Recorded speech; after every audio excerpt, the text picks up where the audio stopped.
아버지 고집 때문에 다 망했어요. 아들의 절규가 85평 고깃집에 울려 퍼졌습니다. 39년간 칼 한 자루로 4억을 모은 남자가 단 8개월 만에 모든 걸 잃었습니다. 집도, 돈도, 그리고 아들마저. 화려한 샹들리에 아래에서 그는 떨리는 손으로 사채 계약서를 펼쳤습니다. 평생 남의 돈 한 푼 안 빌렸던 남자가 대체 어떻게 여기까지 온 걸까요? 이 이야기가 궁금하시다면 잠시 구독과 좋아요 버튼 한번 눌러주세요. 평범해 보이는 사람들의 숨겨진 이야기를 이 채널에서 매일 전해드립니다. 안녕하세요. 저는 강성만입니다. 올해 65입니다. 39년 동안 시장에서 고기를 다루는 정육 기술자로 살아왔습니다. 제 인생은 이른 새벽에 시작됩니다. 알람이 울리기도 전에 눈이 먼저 떠집니다. 찬물로 얼굴을 씻고 낡은 작업복을 입습니다. 시장으로 가는 길은 아직 어둡습니다. 하지만 저는 그 어둠이 싫지 않았습니다. 그 시간이 제 삶의 시작이었으니까요. 시장 정육점 냉장고 앞에 서면 하얀 입김이 피어오릅니다. 영하 5도. 커다란 소고기 덩어리가 앞에 놓입니다. 저는 칼을 쥡니다. 차가운 칼자루가 손에 익숙하게 잡힙니다. 칼끝이 고기에 닿는 순간 제 세상이 시작됩니다. 칼날이 힘줄을 따라 미끄러집니다. 뼈와 살이 분리됩니다. 등심, 안심, 채끝, 목심. 부위마다 다른 결을 읽어냅니다. 성만이 형 칼질은 정말 예술이야. 시장 사람들이 자주 하는 말입니다. 그냥 오래 하다 보니 이렇게 됐어. 저는 그렇게 대답했습니다. 겸손한 말이 아니었습니다. 진짜로 그렇게 생각했습니다. 제게 고기를 자르는 일은 특별한 기술이 아니라 그냥 삶이었으니까요. 39년. 26살에 시장에 처음 들어왔습니다. 처음엔 고기를 나르는 일부터 시작했습니다. 30kg짜리 소고기 덩어리를 어깨에 메고 계단을 오르내렸습니다. 땀이 눈을 찔렀습니다. 허리가 끊어질 것 같았습니다. 그래도 버텼습니다. 3년을 나르고 5년을 보조로 일했습니다. 그러다 처음으로 칼을 쥐었습니다. 손이 떨렸습니다. 천천히 해. 고기는 거짓말 안 해. 네가 조급하면 고기가 알아. 선배가 그렇게 말했습니다. 그 말을 평생 잊지 않았습니다. 시장 일은 고됩니다. 하루 12시간을 서서 일합니다. 손은 늘 칼에 베인 상처투성이입니다. 여름에는 쇠 냄새가 옷에 배어 빠지지 않습니다. 그래도 저는 이 일이 좋았습니다. 고기를 보면 마음이 편안해졌습니다. 하얀 지방과 붉은 살, 결을 따라 칼을 대면 스르륵 소리를 내며 갈라집니다. 그 소리가 저는 좋았습니다. 늦은 오후가 되면 집으로 돌아옵니다. 작은 단독주택, 30평 남짓한 집이지만 저희에겐 궁전 같았습니다. 대출 한 푼 없이 39년을 일해서 마련한 집입니다. 문을 열면 아내 혜순이가 저를 기다립니다. 여보, 오늘도 고생했어요. 따뜻한 물수건을 건네줍니다. 혜순이는 저보다 2살 아래입니다. 시장 반찬 가게에서 일합니다. 제가 가져다주는 좋은 부위로 장조림을 만들어 팔았습니다. 이 집 장조림은 정말 맛있어요. 비법이 뭐예요? 손님들이 물으면 혜순이는 환하게 웃었습니다. 우리 남편이 골라준 고기라 그래요. 그 말 한마디가 저를 움직이는 힘이었습니다. 저녁을 먹고 나면 텔레비전을 봅니다. 뉴스를 보고 드라마를 봅니다. 별것 아닌 일상입니다. 하지만 저는 그 시간이 좋았습니다. 여보, 우리 이만하면 잘 산 거지? 혜순이가 가끔 물었습니다. 그럼. 우리 아들 민우도 잘 키웠고. 민우는 저희 외아들입니다. 올해 34입니다. 대학을 나와서 외식 프랜차이즈 회사에 다닙니다. 마케팅팀 과장입니다. 월급이 얼마인지는 정확히 모릅니다. 하지만 저보다는 훨씬 나은 삶을 산다고 생각했습니다. 깨끗한 사무실에서 일하고 정장을 입고 출근합니다. 그게 제 자랑이었습니다. 아버지는 평생 시장에서 일하셨잖아요. 저는 그렇게 안 살고 싶어요. 민우가 대학생 때 한 말입니다. 가슴이 찔렸습니다. 하지만 화내지 않았습니다. 그래, 너는 네 길을 가거라. 저는 그렇게 말했습니다. 제 손은 평생 칼을 쥐었지만 아들의 손은 컴퓨터 자판을 두드립니다. 그걸로 된 거라고 생각했습니다. 통장을 정리하던 어느 날이었습니다. 예금 잔액 4억 1천만 원. 39년의 땀이 숫자로 찍혀 있었습니다. 여보, 우리 이 돈으로 뭐 할까? 혜순이가 물었습니다. 그냥 두자. 민우도 곧 장가가야 할 나이고 결혼 자금도 보태줘야 하잖아. 우리 노후 자금으로 남겨두는 게 낫지 않겠어? 저는 그렇게 대답했습니다. 저는 만족했습니다. 더 이상 바랄 게 없다고 생각했습니다. 그런데 그날 저녁, 민우가 집에 왔습니다. 손에 태블릿을 들고 있었습니다. 아버지, 잠깐 보세요. 화면에는 화려한 고깃집, 사진들이 가득했습니다. 세련된 인테리어, 반짝이는 샹들리에, 금박을 얹은 한우. 요즘 이런 플래그십 매장이 대세예요. 월 매출 1억 넘는 데도 많아요. 민우의 눈빛이 반짝였습니다. 아버지 실력이면 진짜 크게 성공할 수 있어요. 그 말이 제 가슴 깊은 곳을 찔렀습니다. 평생 남의 가게에서 일하며 칼질 하나는 성만이 형이 최고야라는 말만 듣고 살았던 제게 처음으로 들어온 큰 꿈이었습니다. 그날 밤 잠이 오지 않았습니다. 천장을 바라보며 민우의 말이 계속 귓가에 맴돌았습니다. 아버지 실력이면 진짜 크게 성공할 수 있어요. 옆에서 혜순이가 뒤척였습니다. 여보, 앉아요? 응. 민우가 한 말 때문에 그래요? 역시 혜순이는 제 마음을 압니다. 글쎄, 나도 모르겠어. 사실 마음 한구석이 흔들리고 있었습니다. 39년. 저는 단 한 번도 제 가게를 가져본 적이 없었습니다. 남의 가게에서, 남의 간판 아래에서 남이 시키는 대로 칼을 쥐었습니다. 월급날이 되면 통장에 425만 원이 찍혔습니다. 하지만 가끔 생각했습니다. 내가 직접 하면 얼마나 벌 수 있을까? 그 생각을 입 밖으로 낸 적은 없었습니다. 겁이 났으니까요. 다음 날 저녁, 민우가 또 왔습니다. 이번엔 두꺼운 서류 뭉치를 들고 왔습니다. 아버지, 제가 시장 조사 좀 해봤어요. 민우는 거실 테이블에 서류를 펼쳤습니다. 프리미엄 한우 전문점, 평균 객단가 8만 5천 원. 하루 평균 50팀. 월 매출 1억 2천에서 1억 5천. 숫자가 빼곡하게 적혀 있었습니다. 아버지 같은 경력자가 하시면 입소문만으로도 손님 몰려요. SNS 마케팅 제가 다 해드릴게요. 민우의 목소리에는 확신이 가득했습니다. 민우야, 그게 그렇게 쉬운 일이 아니야. 제가 조심스럽게 말했습니다. 아버지, 쉽다고 안 했어요. 하지만 아버지 실력이면 가능하다고요. 저 회사에서 매일 외식 트렌드 분석하잖아요. 요즘 MZ세대는 스토리 있는 맛집 찾아다녀요. 39년 경력 장인이 직접 손질하는 한우? 이거 완전 대박 콘셉트예요. 그래도 돈이. 아버지 예금 4억 있으시잖아요. 대출 2억 받으면 6억이에요. 보증금 1억, 인테리어 3억, 운영비 2억. 딱 맞아떨어져요. 민우는 이미 다 계산해 온 것 같았습니다. 혜순이가 걱정스러운 얼굴로 물었습니다. 근데 민우야, 그게 만약에 안 되면 어떡하니? 엄마, 안 될 이유가 없어요. 아버지 실력 제가 제일 잘 알잖아요. 추석 때 아버지가 손질해 주신 한우 기억나세요? 친구들한테 자랑했더니 다들 어디서 샀냐고 난리였어요. 민우의 눈빛이 반짝였습니다. 그 눈빛을 보는 순간 제 마음도 흔들렸습니다. 그날부터 저는 계산을 시작했습니다. 노트를 펼치고 계산기를 두드렸습니다. 예금 4억 1천만 원. 대출 2억. 집을 담보로 잡으면 총 6억 1천만 원.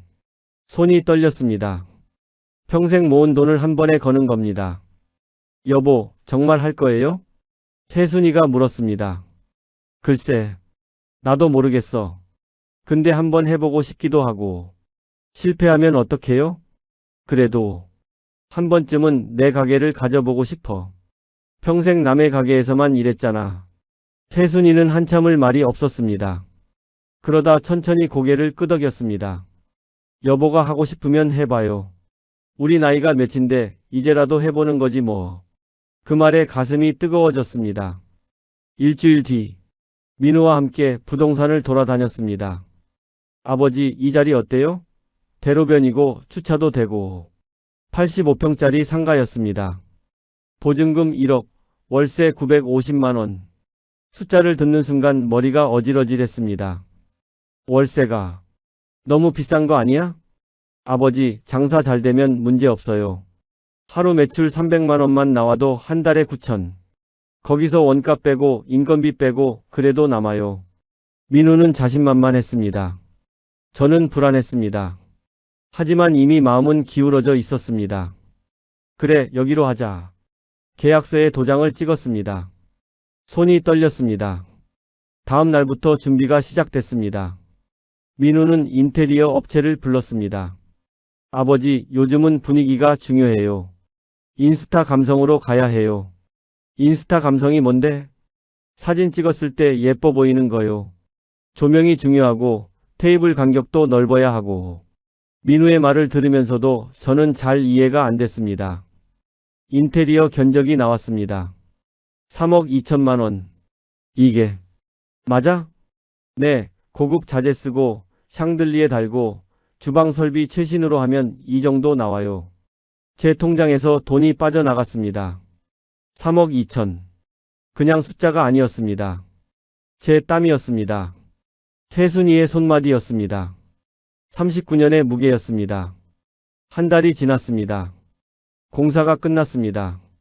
85평홀의 샹들리에가 반짝였습니다. 대리석 테이블이 놓였습니다. 주방에는 최신 냉장고와 그릴이 설치됐습니다. 어때요, 아버지? 멋지죠? 민우가 자랑스러운 얼굴로 물었습니다. 저는 말없이 주방을 둘러봤습니다. 새 칼이 걸려 있었습니다. 독일제 정육칼 세트. 손에 쥐어봤습니다. 가벼웠습니다. 제가 39년 동안 쓰던 묵직한 칼과는 달랐습니다. 아버지, 이제 간판 이름만 정하면 돼요. 이름? 네, 뭐가 좋을까요? 저는 한참을 생각했습니다. 6결. 6결이요? 응. 고기의 결. 내가 평생 봐온 게 고기 결이야. 그 결을 따라 칼을 대면 고기가 말을 해. 그게 내 철학이야. 민우가 고개를 끄덕였습니다. 좋아요. 6결. 간결하고 임팩트 있어요. 며칠 뒤 간판이 걸렸습니다. 6결. 검은 바탕에 금색 글씨. 저는 간판을 올려다봤습니다. 평생 남의 간판 아래에서 일했던 제게 드디어 제 이름을 건 간판이 생긴 겁니다. 가슴이 두근거렸습니다. 동시에 두려웠습니다. 통장 잔액 9천만 원. 4억이 넘던 돈이 이렇게 줄어들었습니다. 하지만 이제 돌아갈 수는 없었습니다. 아버지, 내일 오픈이에요. 떨려요? 민우가 물었습니다. 응. 많이. 괜찮아요. 대박 날 거예요. 민우는 웃었습니다. 저는 웃지 못했습니다. 그날 밤 잠이 오지 않았습니다. 새벽까지 천장만 바라봤습니다. 잘할 수 있을까? 손님들이 올까? 돈을 벌 수 있을까? 수많은 질문이 머릿속을 맴돌았습니다. 이른 새벽 알람이 울렸습니다. 오픈 첫날이었습니다. 오픈 첫날 이른 아침부터 가게에 나왔습니다. 아직 해가 뜨기 전이었습니다. 홀을 둘러봤습니다. 샹들리에가 반짝였습니다. 하얀 테이블보가 깔끔하게 정돈돼 있었습니다. 오픈과 함께 직원을 뽑았습니다.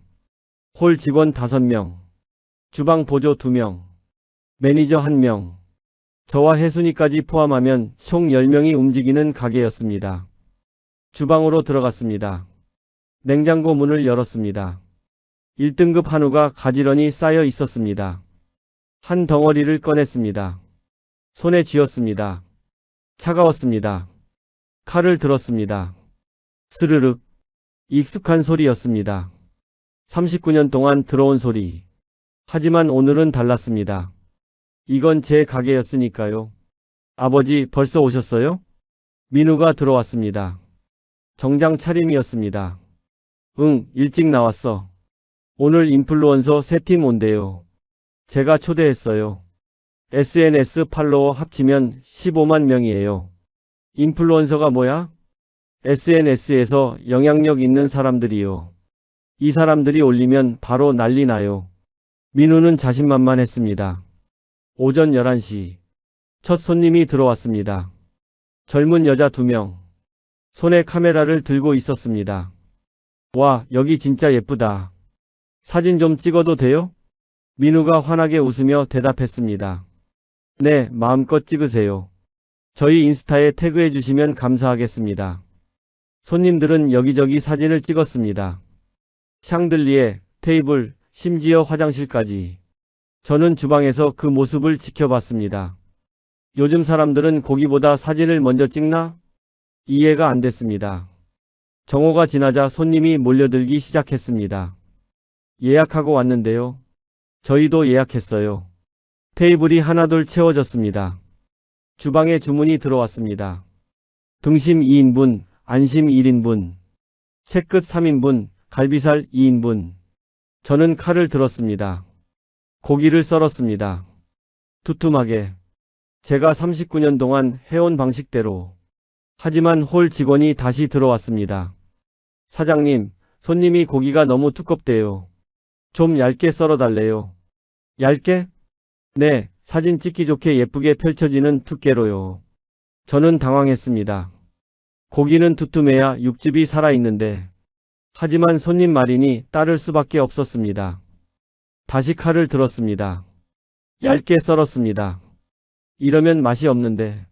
마음속으로 중얼거렸습니다. 늦은 오후.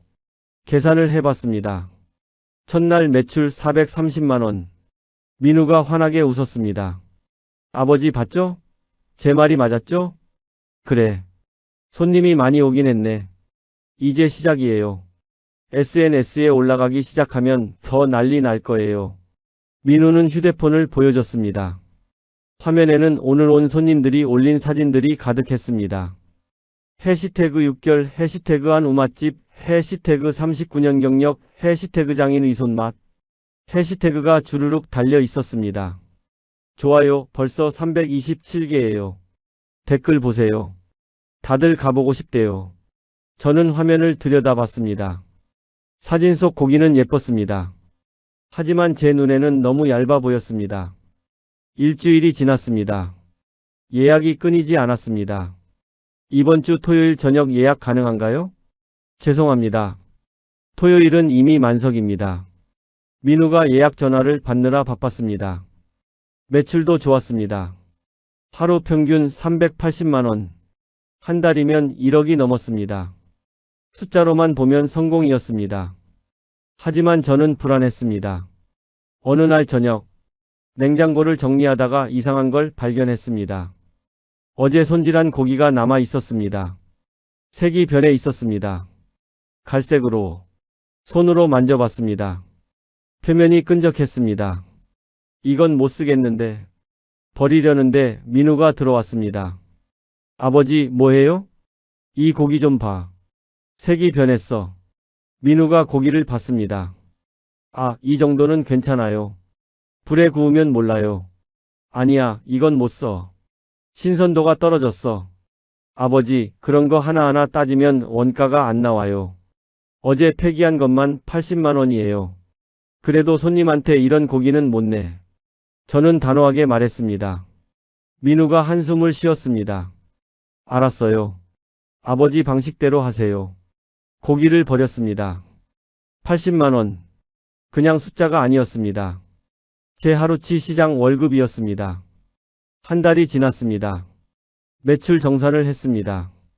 총 매출 1억 1천만 원. 민우가 환하게 웃었습니다. 아버지, 대박이에요. 첫 달에 1억 넘겼어요. 저도 기뻤습니다. 하지만 장부를 넘기는 순간 얼굴이 굳었습니다. 한우 원가만 4,800만 원. 직원 8명 인건비 2,200만 원. 월세 950만 원. 전기세, 수도세, 폐기비용 합쳐서 800만 원. 손에 남은 돈은 2,400만 원 뿐이었습니다. 2,400. 이게 맞아? 네, 첫 달 치고는 괜찮은 편이에요. 민우가 대답했습니다. 하지만 저는 불안했습니다. 통장 잔액 9천만 원. 대출 이자만 한 달에 90만 원. 생활비까지 포함하면 실제로 남는 돈은 얼마 안 됐습니다. 그날 밤 민우와 마주 앉았습니다. 민우야, 원가가 너무 높은 거 아니야? 매출의 거의 절반이 고기 값이야. 요즘 한우 값이 비싸요. 1등급만 쓰시잖아요. 그래도 이러면. 아버지, 괜찮아요. 단골이 생기면 원가율 낮출 수 있어요. 지금은 입소문 내는 단계예요. 민우는 자신 있게 말했습니다. 하지만 저는 확신이 서지 않았습니다. 그날 밤 잠이 오지 않았습니다. 계산기를 두드렸습니다. 한 달 순이익 2,400. 투자한 돈 6억을 회수하려면 몇 년이 걸릴까? 그 사이에 변수가 생기면? 손님이 줄면? 불안한 생각들이 머릿속을 맴돌았습니다. 옆에서 혜순이가 자고 있었습니다. 저는 천장을 바라봤습니다. 잘하고 있는 걸까? 그 질문에 답을 할 수 없었습니다. 2달째. 손님이 조금씩 줄기 시작했습니다. 한때 만석이던 토요일 저녁에 빈 테이블이 생겼습니다. 아버지, 요즘 예약이 좀 줄었어요. 민우가 조심스럽게 말했습니다. 왜 그럴까? SNS는 유행이 빨라요. 새로운 맛집이 계속 생기니까. 민우는 태블릿을 보며 말했습니다. 저는 불안했습니다. 그리고 더 큰 문제가 생겼습니다. 고기 색이 자꾸 변했습니다. 냉장고에서 꺼낸 지 하루만 지나면 갈색으로 변해버렸습니다. 이게 도대체 왜 이러지? 저는 냉장고 온도계를 확인했습니다. 2도. 문제 없었습니다. 하지만 고기는 계속 변했습니다. 폐기 금액이 늘어났습니다. 하루 80만원, 90만원, 어떤 날은 120만원. 한 달이면 2천만원이 넘는 돈이 쓰레기통으로 들어갔습니다. 어느 날 이른 저녁, 한 손님이 불렀습니다. 사장님, 이 고기 좀 이상한데요? 테이블로 갔습니다. 접시 위에 구워진 고기가 놓여 있었습니다. 색이 어두웠습니다. 냄새도 좀 신선하지 않은 것 같아요. 손님의 말에 가슴이 철렁했습니다. 죄송합니다. 바로 다시 가져다 드리겠습니다. 주방으로 돌아와 냉장고를 열었습니다. 오늘 아침에 손질한 고기였습니다. 하지만 색이 변해 있었습니다. 손으로 만졌습니다. 표면이 끈적했습니다. 이건 안 되는데. 민우를 불렀습니다. 민우야, 고기가 자꾸 이래. 뭔가 문제가 있는 것 같아. 원래 한우는 공기 닿으면 변색돼요. 자연스러운 거예요. 아니야. 내가 39년을 고기 다뤘어. 이건 변색이 아니라 상한 거야. 그럼 어쩌라고요? 매일 버리면 장사가 안 돼요. 민우의 목소리가 높아졌습니다. 저는 입을 다물었습니다. 그날부터 민우와 저는 자꾸 부딪혔습니다. 아버지, 고기 두께 좀 줄이세요. 손님들이 너무 두껍다고 해요. 고기는 두툼해야 제맛이야. 아버지 취향이 아니라 손님 취향이 중요하다니까요. 맛이 중요하지 사진이 중요한 게 아니잖아. 요즘은 사진이 곧 맛이에요. SNS 시대라고요. 말다툼이 잦아졌습니다. 혜순이가 중간에서 말렸지만 소용없었습니다. 석 달째. 더 큰 문제가 생겼습니다. 민우가 호텔 출신 셰프를 데려왔습니다. 30살쯤 돼 보이는 남자. 깔끔한 조리복 차림이었습니다. 아버지, 이분이 김태준 셰프님이에요. 특급 호텔 한식당에서 5년 근무하셨어요. 안녕하세요. 셰프가 가볍게 고개를 숙였습니다. 저는 불안했습니다. 갑자기 셰프는 왜? 아버지, 요즘 고급 고깃집은 셰프가 필수예요. 플레이팅도 중요하고 소스 개발도 해야 하고. 민우가 설명했습니다. 그럼 내 역할은 뭐야? 아버지는 고기 손질만 해주시면 돼요. 나머지는 셰프님이 다 할 거예요. 그 말에 가슴이 답답했습니다.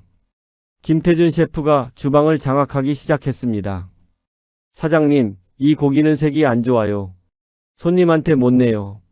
제가 손질한 고기를 보며 말했습니다. 이건 멀쩡한 고기야. 특급 호텔에서는 이런 거 절대 안 씁니다. 여긴 호텔이 아니야. 고깃집이고. 그래도 기준은 지켜야죠. 셰프는 고기를 버렸습니다. 제 눈앞에서. 39년 동안 고기를 다뤄온 제 판단이 한순간에 부정당하는 기분이었습니다. 며칠 뒤, 더 큰 일이 벌어졌습니다. 셰프가 메뉴를 바꾸자고 했습니다. 요즘 트렌드는 퓨전이에요. 한우에 트러플 오일, 발사믹 소스 같은 거 곁들이면 고급스러워 보여요. 고기는 소금에 찍어 먹는 게 제 맛이야. 제가 반대했습니다. 사장님, 그건 옛날 방식이에요. 옛날 방식이 뭐가 나빠? 시대가 변했다고요. 젊은 손님들은 새로운 걸 원해요. 민우가 셰프 편을 들었습니다. 아버지, 셰프님 말씀이 맞아요. 우리도 변해야 해요. 변하는 게 아니라 본질을 잃는 거야. 제 목소리가 커졌습니다. 홀에서 일하던 직원들이 주방을 쳐다봤습니다. 저는 입을 다물었습니다. 그날 밤, 집에서 혜순이와 둘이 앉았습니다. 여보, 오늘도 민우랑 싸웠어요? 응. 요즘 자꾸 부딪혀. 민우도 가게 잘 되게 하려고 그러는 거 아니겠어요? 나도 알아. 근데 내 방식이 자꾸 무시당하는 것 같아. 담배를 꺼냈다가 다시 주머니에 넣었습니다. 10년 전에 끊은 담배였습니다. 손이 떨렸습니다. 4달. 매출이 더 떨어졌습니다. 한 달 매출 8,500만 원. 첫 달보다 3천만 원이나 줄었습니다. 하지만 지출은 그대로였습니다. 원가, 인건비, 월세. 여기에 셰프 월급 450만 원이 추가됐습니다. 장부를 보는 순간 머리가 어질어질했습니다. 이번 달 순이익 마이너스 900만 원. 적자였습니다. 민우야, 이거 적자야. 일시적인 거예요. 다음 달부터 나아질 거예요. 민우는 여전히 낙관적이었습니다. 하지만 저는 달랐습니다. 통장 잔액을 확인했습니다. 6,800만 원. 3개월 만에 1,500만 원이 줄었습니다. 가슴이 답답했습니다. 어느 날 늦은 밤, 가게 문을 닫고 주방을 정리하는데 셰프가 말했습니다. 사장님, 솔직히 말씀드려도 될까요? 뭔데? 고기 손질 방식이 너무 옛날 스타일이에요. 요즘 젊은 손님들 입맛에는 안 맞아요. 내가 39년을 이렇게 해왔어. 39년 하셨어도 시대는 변했어요. 변하지 않으면 도태돼요. 그 말에 화가 치밀었습니다. 하지만 참았습니다. 말해봤자 소용없을 것 같았습니다. 그날 밤, 집으로 돌아오는 길, 발걸음이 무거웠습니다. 내가 뭘 잘못한 걸까? 39년 경력이 무슨 소용인가? 왜 내 말은 아무도 안 듣지? 혜순이가 문을 열어줬습니다. 여보, 얼굴이 왜 그래요? 아무것도 아니야. 저는 방으로 들어갔습니다. 불을 끄고 누웠습니다. 어둠 속에서 천장을 바라봤습니다. 불안이 점점 커졌습니다. 5째 달. 어느 늦은 오후였습니다. 주방에서 고기를 손질하고 있는데 민우가 들어왔습니다. 뒤에 셰프가 따라왔습니다. 아버지, 잠깐 얘기 좀 해요. 민우의 표정이 굳어 있었습니다. 무슨 일인데? 메뉴를 좀 바꿔야 할 것 같아요. 또? 네. 요즘 손님들이 고기가 너무 질기다고, 두껍다고, 맛이 단조롭다고. 리뷰가 안 좋아요. 민우는 휴대폰을 보여줬습니다. 화면에는 리뷰들이 떠 있었습니다. 가격 대비 별로예요. 3점. 고기가 너무 두꺼워서 씹기 힘들어요. 2점. 분위기는 좋은데 맛은 그냥 그래요. 3점. 가슴이 답답했습니다. 아버지, 셰프님이 새 메뉴 개발했어요. 한번 보세요. 셰프가 종이를 내밀었습니다. 트러플 한우 카르파초, 발사믹 글레이즈 갈비살, 와사비 크림 안심. 읽다가 멈췄습니다. 이게 뭐야? 한우가 아니라 양식이잖아. 요즘 트렌드가 그래요. 퓨전이 대세예요. 셰프가 대답했습니다. 고기는 고기답게 먹어야지. 이렇게 이상한 소스 바르면 고기 맛이 다 죽어. 사장님, 그런 고정관념 때문에 장사가 안 되는 거예요. 고정관념? 이게 고정관념이야?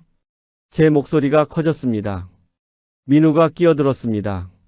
아버지, 일단 들어보세요. 요즘 MZ세대는 그놈의 MZ세대. 고기 맛도 모르는 애들 취향에 왜 맞춰야 돼? 그 애들이 돈 쓰는 손님이니까요. 민우도 목소리를 높였습니다. 순간 주방이 조용해졌습니다. 홀에서 일하던 직원들이 이쪽을 쳐다봤습니다. 저는 칼을 내려놨습니다. 민우야, 그럼 내가 39년 동안 배운 게 다 틀렸다는 거야? 틀렸다는 게 아니라 시대가 변했다는 거예요. 아버지 방식은 시장 고깃집 방식이에요. 여긴 프리미엄 매장이라고요. 그럼 처음부터 왜 나한테 하자고 했어? 그냥 셰프 데려다가 하지. 아버지 실력을 믿었으니까 하자고 했죠. 근데 왜 변화를 거부하세요? 변화가 아니라 본질을 지키는 거야. 그 본질 때문에 매달 적자예요. 이번 달도 1,500 적자 났어요. 민우가 소리쳤습니다. 그 말에 저는 할 말을 잃었습니다. 셰프가 조심스럽게 말했습니다. 사장님, 제가 볼 땐 고기 손질 방식도 문제예요. 너무 투박해요. 요즘은 섬세함이 중요한데. 투박하다고? 네. 칼질도 그렇고 부위 분리도 그렇고. 호텔식으로 하면 훨씬 나아요. 39년을 이렇게 해왔어. 내 방식이 틀렸다는 거야? 틀렸다는 게 아니라 시대에 안 맞는다는 거예요. 그럼 당신이 해. 내가 왜 여기 있어? 저는 앞치마를 벗었습니다. 아버지. 민우가 제 팔을 잡았습니다. 아버지, 진정하세요. 진정? 내 방식이 틀렸다는데 어떻게 진정해? 저는 팔을 뿌리쳤습니다. 주방을 나왔습니다. 뒤에서 민우가 뭐라고 말하는 소리가 들렸지만 듣지 않았습니다. 가게 뒤편 골목에 섰습니다. 담배를 꺼냈습니다. 손이 떨려서 라이터를 제대로 켤 수가 없었습니다. 세 번째 시도 끝에 불을 붙였습니다. 연기를 깊게 들이마셨습니다. 10년 만에 피우는 담배였습니다. 후. 한숨이 나왔습니다. 내가 뭘 잘못한 걸까? 39년. 저는 고기만 보고 살았습니다. 칼 한 자루로 가족을 먹여 살렸습니다. 4억을 모았습니다. 그게 제 자랑이었습니다. 근데 지금은 제 아들한테, 제가 데려온 셰프한테 무시당하고 있었습니다. 한참 뒤에 민우가 나왔습니다. 아버지. 저는 대답하지 않았습니다. 아까는 제가 너무 심했어요. 죄송해요. 됐어. 아버지 실력이 부족해서가 아니에요. 그냥 우리가 타깃으로 하는 손님층이 달라서 그래요. 그래, 알았어. 내일부터 셰프님이랑 같이 새 메뉴 개발해봐요. 아버지 방식이랑 호텔식이랑 섞어서. 내가 알아서 해. 아버지. 됐다고. 나는 고기나 손질할게. 저는 담배를 비볐습니다. 그리고 주방으로 돌아갔습니다. 그날 밤. 집에 들어가는데 혜순이가 기다리고 있었습니다. 여보, 민우한테 전화 왔어요. 많이 싸웠다면서요? 응. 괜찮아요? 괜찮아. 저는 방으로 들어갔습니다. 혜순이가 따라 들어왔습니다. 여보, 담배 냄새 나요. 또 피웠어요? 무슨 일 있으면 얘기해요. 혼자 끙끙 앓지 말고. 혜순아. 네. 나. 틀린 걸까? 뭐가요? 내 방식. 39년 동안 해온 내 방식이 틀린 걸까? 혜순이는 한참 동안 말이 없었습니다. 그러다 천천히 말했습니다. 당신은 틀리지 않았어요. 그 말에 가슴이 무너졌습니다. 다음 날 가게에 나갔습니다. 셰프가 새 메뉴를 시연하고 있었습니다. 이렇게 얇게 썰어서 트러플 오일 살짝 뿌리고 루꼴라 올리고. 민우와 직원들이 둘러서서 감탄했습니다. 와, 진짜 예쁘다. 이거 사진 찍으면 대박이겠어요. 저는 그 모습을 멀리서 지켜봤습니다. 제가 끼어들 자리가 없었습니다. 주방 한 구석으로 가서 고기를 손질했습니다. 혼자서 조용히 칼을 쥔 손에 힘이 들어갔습니다. 일주일 뒤 새 메뉴가 나갔습니다. 손님 반응은 좋았습니다. 와, 이거 진짜 예쁘다. 인스타에 올려야지. 사진 찍는 소리가 여기저기서 들렸습니다. 매출도 조금 올랐습니다. 민우는 기뻐했습니다. 아버지 봤죠? 새 메뉴가 먹히고 있어요. 그래, 잘 됐네. 아버지도 이제 호텔식으로 배워보세요. 셰프님이 가르쳐 줄 거예요. 아니야, 됐어. 왜요? 나는 내 방식대로 할게. 아버지. 됐다니까. 저는 냉장고 문을 닫았습니다. 민우는 더 이상 말하지 않았습니다. 그날 밤 휴게실에서 직원들이 수근거리는 소리가 들렸습니다. 사장님 고집 진짜 셋이다. 그러게 방식을 바꿔서 손님이 많이 오면 좋은 거 아닌가? 셰프님 오시고 나서 더 심해진 것 같아. 그냥 고기나 손질하시고 메뉴는 셰프님한테 맡기시면 되는데. 저는 그 소리를 들으며 가만히 서 있었습니다. 가슴이 답답했습니다. 하지만 뭐라고 말할 수가 없었습니다. 어쩌면 그들이 맞는지도 몰랐습니다. 여섯째 달, 어느 화요일 저녁이었습니다. 85평홀의 손님은 고작 4테이블. 계산을 해보니 그날 매출이 83만 원이었습니다. 민우가 장부를 보며 한숨을 쉬었습니다. 아버지, 이번 달 진짜 심각해요. 얼마나? 한 달 적자가 2,900만 원이에요. 손에 쥔 볼펜이 떨렸습니다. 통장 잔액을 확인했습니다. 4,200만 원. 2달이면 바닥이었습니다. 직원들이 하나둘 나가기 시작했습니다. 먼저 셰프가 사표를 냈습니다. 사장님, 죄송하지만 더 좋은 조건이 있어서요. 급여는 다 드렸잖아요. 이번 달까지만 하겠습니다. 여기는 방향성이 안 맞는 것 같아요. 사장님이랑 민우 씨랑 의견이 너무 달라서. 셰프는 그렇게 말하고 자리에서 일어났습니다. 일주일 뒤에는 홀 직원 2명이 나갔습니다. 사장님, 밀린 급여가 있는데요. 다음 달에 드리겠습니다. 그럼 저희는 이번 달까지만 나올게요. 직원들도 떠났습니다. 가게는 점점 텅 비어갔습니다. 어느 늦은 밤, 민우와 마주 앉았습니다. 민우야, 솔직하게 말해봐. 우리 망한 거지? 민우는 한참 동안 대답하지 않았습니다. 그러다 천천히 고개를 끄덕였습니다. 아버지, 죄송해요. 내가 왜 미안해. 제가 너무 자신만만했어요. 회사에서 데이터 보고 트렌드 분석하고 그러니까 다 아는 줄 알았어요. 근데 실제로 해보니까 진짜 어렵더라고요. 민우의 눈에 눈물이 맺혔습니다. 아버지 말씀 좀 들을 걸. 셰프 안 데려올 걸. 인테리어도 덜 화려하게 할 걸. 됐어. 이미 지나간 일이야. 저는 민우의 어깨를 툭 쳤습니다. 그날 밤 집에서 혜순이와 마주 앉았습니다. 여보, 어떡해요? 혜순이의 목소리가 떨렸습니다. 글쎄, 나도 모르겠어. 통장에 돈이 얼마 남았어요? 4천만 원. 그럼 2달이에요. 2달 뒤에는? 저는 대답하지 못했습니다. 혜순이가 울기 시작했습니다. 여보, 우리 평생 모은 돈인데, 집도 담보로 잡혔는데, 미안해. 왜 여보가 미안해요? 우리 같이 결정한 거잖아요. 혜순이는 제 손을 꽉 잡았습니다. 그 손이 차가웠습니다. 7째 달. 더 이상 버틸 수 없었습니다. 월세를 못 냈습니다. 건물주가 전화를 했습니다. 사장님, 이번 달 월세 언제 주실 건가요? 죄송합니다. 조금만 기다려주세요. 지난달도 밀렸잖아요. 2달치 1,900만 원인데 다음 주까지 꼭 드리겠습니다. 하지만 통장에는 2천만 원밖에 없었습니다. 그리고 저는 선택했습니다. 사채였습니다. 시장에서 일하던 시절 알고 지내던 사람이 있었습니다. 성만이 형, 무슨 일이야? 돈 좀 빌려야 할 것 같아. 얼마나? 3천. 이자는 한 달에 10%야. 그래도 괜찮아. 형, 이거 위험해. 못 갚으면 큰일 나. 알아. 그래도 지금은 이거밖에 방법이 없어. 계약서에 도장을 찍었습니다. 손이 떨렸습니다. 평생 남의 돈 한 푼 안 빌리고 살았는데 저는 결국 사채를 썼습니다. 3천만 원으로 밀린 월세를 냈습니다. 직원 급여를 줬습니다. 고기를 주문했습니다. 하지만 손님은 오지 않았습니다. 빈 테이블만 늘어났습니다. 어느 늦은 저녁 85평홀에 저 혼자 앉아 있었습니다. 샹들리에가 반짝였습니다.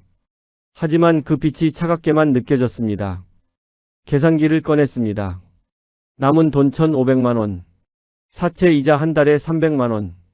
월세 950만 원. 최소 운영비 1,000만 원. 한 달에 2,250만 원이 필요했습니다. 하지만 요즘 매출은 한 달에 5천만 원도 안 됐습니다. 원가 빼고 인건비 빼면 남는 게 없었습니다. 손가락이 계산기를 누르다가 멈췄습니다. 숫자가 흐려졌습니다. 눈물이 떨어졌습니다. 집에 돌아왔을 때는 한밤중이었습니다. 혜순이가 깨어 있었습니다. 여보, 왜 이렇게 늦었어요? 응. 또 계산하느라 그랬어요? 응. 여보, 괜찮아요? 저는 대답하지 못했습니다. 그냥 혜순이를 안았습니다. 미안해. 정말 미안해. 괜찮아요. 우리 같이 이겨내요. 하지만 저는 알고 있었습니다. 이제 끝이라는 걸. 8째 달. 건물주가 직접 가게로 찾아왔습니다. 그의 표정은 이미 단단히 마음을 먹은 얼굴이었습니다. 사장님, 이제 월세가 3기 연체됐습니다. 이 정도면 계약 해지 사유가 됩니다. 이번 달 안에 정리 부탁드립니다. 짧은 한마디였지만 제 다리가 순간 힘이 풀렸습니다. 드디어 이렇게 끝나는구나. 며칠 후 민우와 함께 가게 정리를 시작했습니다. 기계 소리, 테이블 닦는 소리, 플라스틱 상자 끌리는 소리가 마치 제 마음을 긁는 듯 했습니다. 인테리어에 3억 2천을 썼지만 되돌아온 건 거의 없었습니다. 중고 주방 기계 업체가 왔습니다. 이 정도면 1,800 정도 드릴 수 있어요. 그게 다예요? 네, 중고 시장이 안 좋아서요. 3억짜리 설비가 1,800만 원이 됐습니다.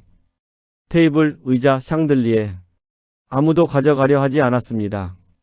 그냥 두고 가세요. 다음 세입자가 쓸 수도 있으니까. 결국 그냥 두고 나왔습니다. 6억을 들인 가게. 손에 쥐고 나온 건 1,800만 원 뿐이었습니다. 은행에서 연락이 왔습니다. 고객님, 대출 상환이 3개월째 밀렸습니다. 담보주택을 처분해야 할 것 같습니다. 조금만 기다려주세요. 이미 충분히 기다렸습니다. 집을 팔았습니다. 30평 단독주택. 평생을 모아 마련한 집. 급하게 팔다 보니 시세보다 낮은 가격에 나갔습니다. 대출을 갚고 나니 1억 5천만 원이 남았습니다. 사채 3천만 원을 갚았습니다. 밀린 월세와 직원 급여를 정리했습니다. 손에 남은 돈 8,200만 원. 4억이 넘던 돈이 8개월 만에 8천만 원이 됐습니다. 이사할 집을 알아봤습니다. 작은 빌라, 투룸, 보증금 3천, 월세 45만 원. 30평 단독주택에서 작은 빌라로 짐을 싸는데 혜순이가 울었습니다. 여보, 미안해. 아니에요. 다시 시작하면 돼요. 하지만 혜순이의 목소리는 떨리고 있었습니다. 이사한 날, 민우가 왔습니다. 짐을 옮기는 걸 도왔습니다. 하지만 아무 말도 하지 않았습니다. 짐을 다 옮기고 나서 민우가 봉투 하나를 꺼냈습니다. 아버지, 이거 뭔데? 제 적금 깬 거예요. 2천만 원. 아니야, 넌 내 돈 챙겨. 아버지, 제 잘못이에요. 제가 자신만만하게 하자고 했잖아요. 내 잘못이 아니야. 내가 결정한 거야. 하지만 됐어. 내 앞날이 있어. 그 돈은 내가 써. 민우의 눈에서 눈물이 떨어졌습니다. 아버지, 정말 죄송해요. 제가 아버지 인생을 망쳤어요. 아니야. 저는 민우를 안았습니다. 넌 잘못한 게 없어. 우리 같이 꿈꿨던 거잖아. 민우는 한참을 울었습니다. 제 품에서. 며칠 뒤, 민우가 짧은 편지를 남기고 집을 나갔습니다. 아버지, 엄마, 죄송합니다. 저 때문에 이렇게 됐습니다. 한동안 얼굴 보기 힘들 것 같습니다. 지방으로 내려갑니다. 마음 정리하고 다시 연락드릴게요. 사랑합니다. 편지를 읽는데 눈물이 떨어졌습니다. 글자가 번졌습니다. 혜순이도 울었습니다. 여보, 민우가 왜 이래요? 괜찮아. 시간이 지나면 돌아올 거야. 하지만 제 목소리도 떨리고 있었습니다. 그날 밤, 작은 빌라방에 누워 천장을 봤습니다. 30평 집에서 보던 천장과 달랐습니다. 낮았습니다. 좁았습니다. 답답했습니다. 옆에서 혜순이가 흐느끼는 소리가 들렸습니다. 여보, 응. 우리 이제 어떻게 해요? 저는 대답하지 못했습니다. 통장 잔액 5천만 원. 65살. 갈 곳도 할 일도 없었습니다. 저는 그날 밤 처음으로 참지 않고 울었습니다. 39년. 칼 하나로 살아온 삶. 그게 8개월 만에 무너졌습니다. 혜순이가 제 손을 잡았습니다. 여보, 울지 마요. 우리 같이 이겨내요. 하지만 저는 멈출 수가 없었습니다. 눈물이 계속 흘렀습니다. 다음 날 이른 아침. 일어나 거울을 봤습니다. 제 얼굴이 낯설었습니다. 주름이 깊어졌습니다. 눈가가 푹 꺼졌습니다. 머리카락도 하얗게 섰습니다. 8개월 만에 10년은 늙은 것 같았습니다. 이제 어떻게 살지? 그 질문에 답이 없었습니다. 한 달이 지났습니다. 빌라 근처를 걷다가 작은 상가를 발견했습니다. 임대 딱지가 붙어 있었습니다. 7평. 보증금 300, 월세 28만 원. 부동산에 전화했습니다. 여기요, 뭐 하시려고요? 국밥집 하려고요. 국밥집? 여긴 좀 외진 골목인데. 괜찮습니다. 할게요. 계약서에 도장을 찍었습니다. 이번엔 손이 떨리지 않았습니다. 혜순이와 둘이서 가게를 정리했습니다. 페인트를 칠하고 바닥을 닦고 테이블을 닦았습니다. 중고 주방 기구를 샀습니다. 큰솥 하나, 가스레인지 하나, 김치냉장고 하나. 전부 합쳐서 380만 원. 간판은 직접 썼습니다. 성만인의 소머리국밥. 빨간 페인트로 삐뚤빨뚤하게. 85평 고깃집의 화려한 금색 간판과는 달랐습니다. 하지만 이게 제 진짜 모습 같았습니다. 오픈 첫날. 이른 아침부터 솥에 불을 켰습니다. 소머리를 푹 끓였습니다. 하얀 국물이 보글보글 끓어올랐습니다. 쇠 냄새. 익숙한 냄새였습니다. 39년 동안 맡아온 냄새. 이 냄새가 편했습니다. 첫 손님은 동네 할아버지였습니다. 여기 국밥집 새로 생겼네? 하나 주소. 네, 잠시만요. 국밥 한 그릇을 내놨습니다. 할아버지가 한 숟가락 떠서 드셨습니다. 오, 이거 진국이네. 고기도 푸짐하고. 감사합니다. 주인장, 여기 언제 오픈했어요? 오늘이요. 오늘? 그럼 대박 나겠네. 내가 단골할게. 할아버지는 웃으며 국밥을 다 드셨습니다. 6,000원을 받았습니다. 첫 매출이었습니다. 하루에 25그릇. 매출 15만 원. 85평 고깃집에 430만 원과는 비교할 수 없었습니다. 하지만 속은 편했습니다. 밤에 잠도 잘 왔습니다. 계산기를 두드릴 필요도 없었습니다. 적자 걱정도 없었습니다. 여보, 오늘 장사 어땠어요? 25그릇. 그럼 잘 된 거네요. 응, 잘 된 거지. 혜순이도 웃었습니다. 오랜만에 보는 웃음이었습니다. 한 달쯤 지났을 때였습니다. 가게 문이 열렸습니다. 민우였습니다. 아버지. 민우야. 죄송해요. 연락도 안 드리고. 됐어, 들어와. 민우는 테이블에 앉았습니다. 저는 국밥 한 그릇을 끓여냈습니다. 먹어봐. 민우가 한 숟가락 떴습니다. 그리고 눈물을 흘렸습니다. 아버지. 정말 맛있어요. 그래? 네. 진짜 맛있어요. 민우는 국밥을 다 먹었습니다. 그리고 천천히 말했습니다. 아버지, 저도 도와드려도 될까요? 뭘? 가게요. 제가 장보기하고 설거지하고 그런 거 도와드릴게요. 너 회사는? 그만뒀어요. 한동안 쉬면서 다시 생각해 볼 거예요. 저는 민우를 봤습니다. 많이 야윈 얼굴이었습니다.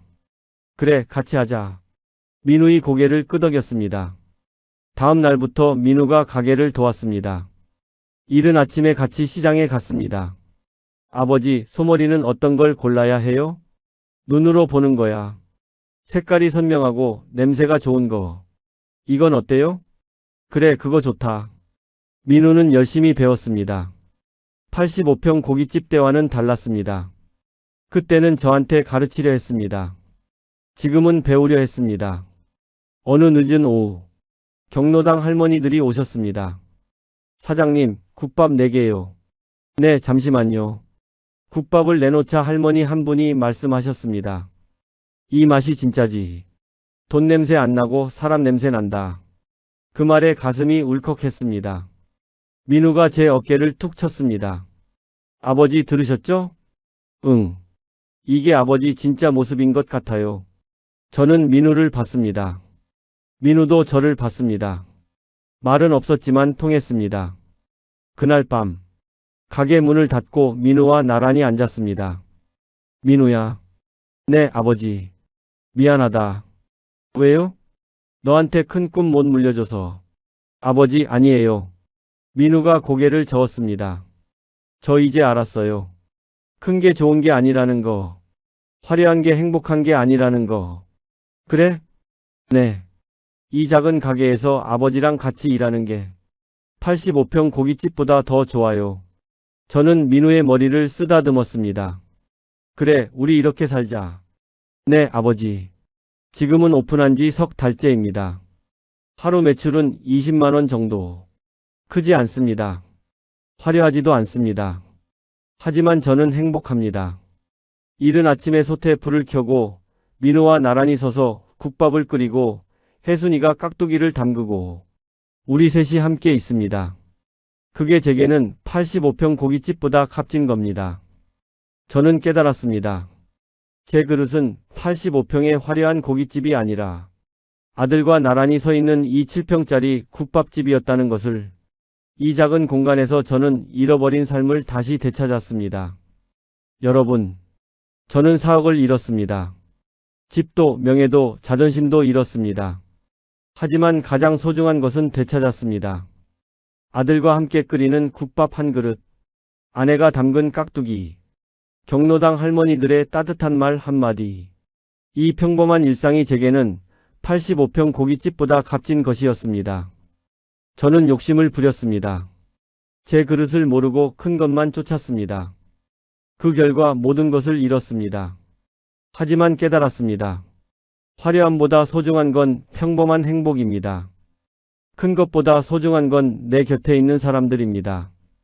여러분은 이미 충분히 가지고 계십니다. 지금 곁에 있는 사람들을 돌아보세요. 그들이 바로 여러분의 진짜 재산입니다. 오늘 제 이야기가 여러분께 작은 교훈이 되었기를 바랍니다.